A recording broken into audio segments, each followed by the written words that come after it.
And Jeffrey Sachs, you've mentioned that there are four core issues that you believe need to be negotiated. You've written about these, not only the issue, obviously, of NATO enlargement, but also the issue of protecting Ukraine's sovereignty and security, and also the fate of Crimea and the future of the Donbass.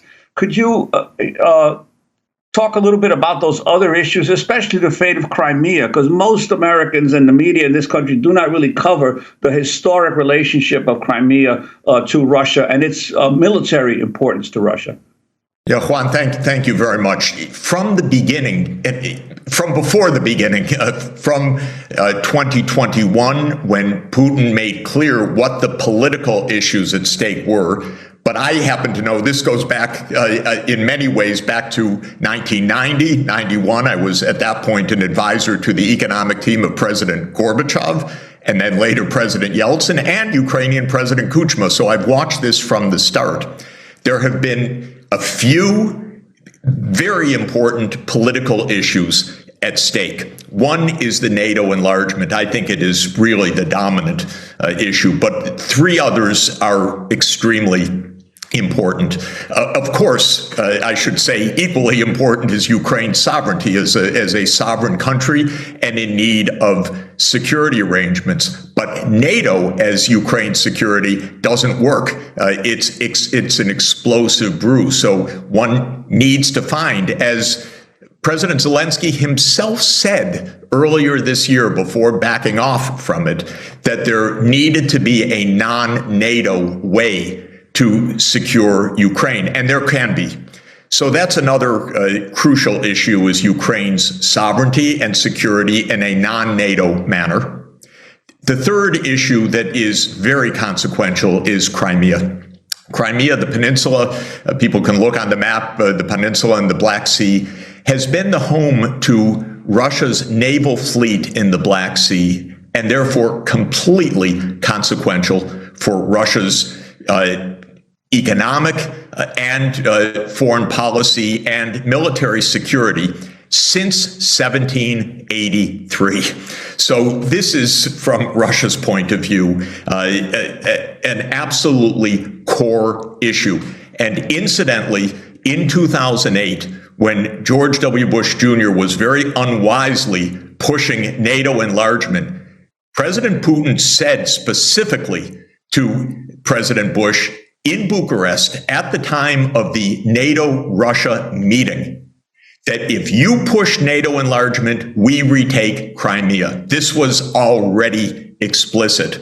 And the point is that for Russia, this is vital.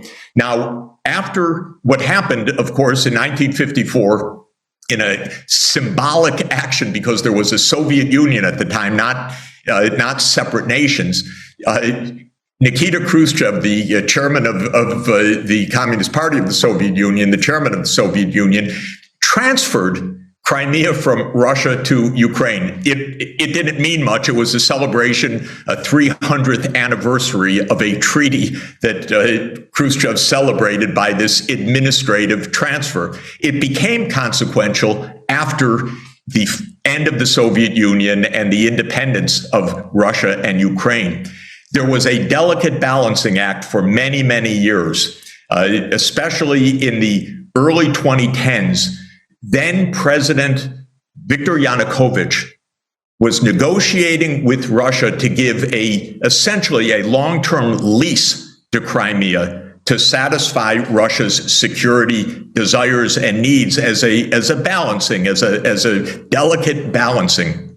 But the United States very unwisely and very provocatively contributed to the overthrow of Mr. Yanukovych in early 2014, setting in motion the tragedy before our eyes. And that ended that delicate balance. Russia said Crimea has to be ours because we just saw that we can't depend on a long-term arrangement with Ukraine.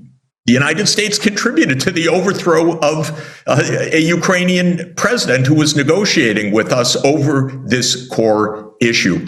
So my view is that, and almost everybody that discusses this in private understands, Crimea has been historically and will be in the future effectively, at least de facto, Russian.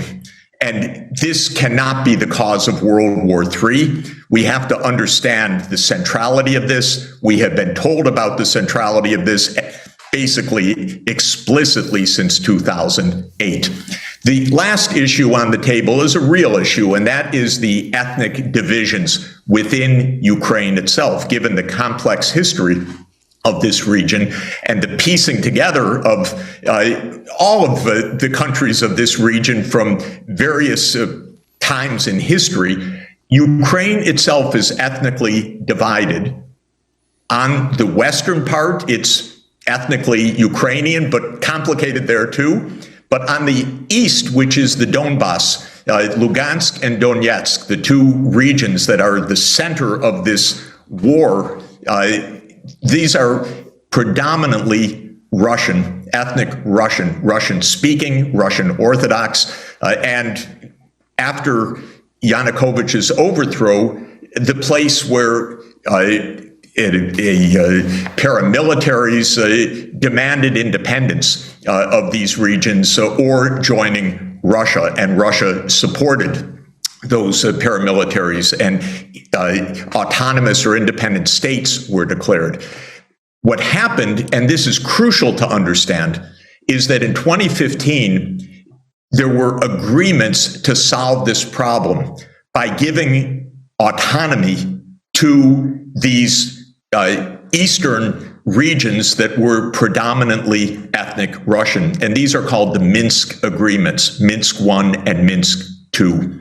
And in particular for Minsk II, the Europeans, especially France and Germany, said, we will be guarantors of that. But then Ukraine, under the post-Yanukovych regime, two presidencies, Poroshenko and Zelensky, refused to implement the Minsk II agreement, saying they're dead. We don't accept them. We don't accept autonomy. Russia said, well, you had a diplomatic agreement, and now this is violated, and this became another cause of this war. And we need a resolution of the Donbass issue as well. Ukrainian sovereignty, no NATO enlargement, de facto Russian control over Crimea, some kind of solution like Minsk II, some kind of autonomy, some solution for the Donbass. These are the four pieces that can save Ukraine, spare Russia, save the world from what is a growing disaster. And this is why we need a pragmatic approach.